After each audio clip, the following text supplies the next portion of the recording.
आलस की कीमत। बहुत समय पहले एक छोटे से गांव में रामू नाम का एक किसान रहता था। रामू बहुत मेहनती था और अपने खेतों को हर साल अच्छी फसल से भर देता था। वह ईमानदार और समझदार था, लेकिन उसकी सबसे बड़ी चिंता थी उसके 3 बेटे मोहन, सोहन और रोहन। ये तीनों बहुत आलसी थे। वे दिन भर सोते रहते, गांव के चौराहे पर बैठकर गप्पे लड़ाते और अपना समय बर्बाद करते।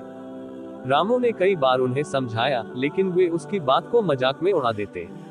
वह सोचता रहता कि जब वह बूढ़ा हो जाएगा या दुनिया से चला जाएगा, तब ये तीनों अपने भविष्य का क्या करेंगे।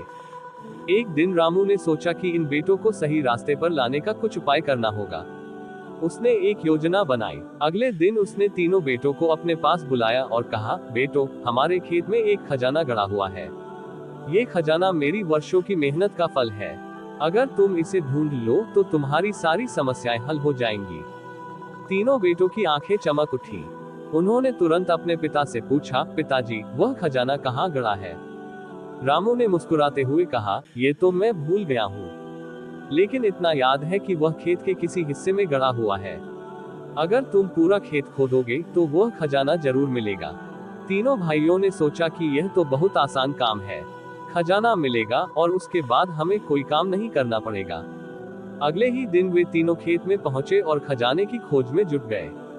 उन्होंने सुबह से लेकर शाम तक खेत को खोदना शुरू किया। सूरज की तपती धूप में उनका पसीना बह रहा था, लेकिन खजाने का लालच उन्हें लगातार काम करने के लिए प्रेरित कर रहा था। वे सोचते थे कि बस थोड़ा और खोदने पर खजाना मिल जाएगा।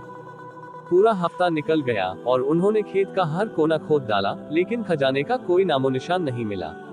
अब वे थक चुके थे और निराश होकर अपने पिता के पास आए। तीनों भाइयों ने कहा, पिताजी, हमने पूरा खेत खोद डाला, लेकिन हमें कोई खजाना नहीं मिला। आपने हमें झूठ क्यों कहा?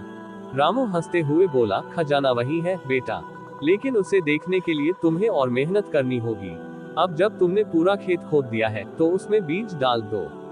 कुछ समय बाद तुम्हें खजाना जरूर मिलेगा। तीनों भाइयों ने अनमने मन से पिता की बात मानी और खेत में बीज बो दिए। वे रोज खेत की देखभाल करने लगे।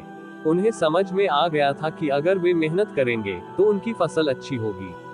धीरे धीरे उनकी मेहनत रंग लाने लगी। कुछ महीनों बाद खेत में लहलहाती फसल तैयार हो गई। फसल देखकर तीनों भाइयों की खुशी का ठिकाना नहीं रहा। उन्होंने उसे बाजार में बेचा और काफी पैसा कमाया। उस दिन रामू ने उन्हें समझाते हुए कहा, बेटो, यही खजाना है। मैंने तुमसे झूठ नहीं कहा था। असली खजाना मेहनत में छिपा होता है। अगर तुम आलस्य छोड़कर मेहनत करोगे तो हर साल तुम्हें ऐसा ही खजाना मिलेगा। इस घटना के बाद तीनों भाइयों को आलस की कीमत समझ में आ गई।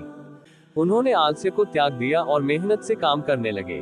धीरे धीरे उनका जीवन बेहतर होता गया और वे अपने पिता की तरह मेहनती किसान बन गए।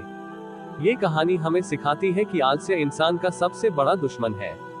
मेहनत और लगन से ही सफलता हासिल की जा सकती है।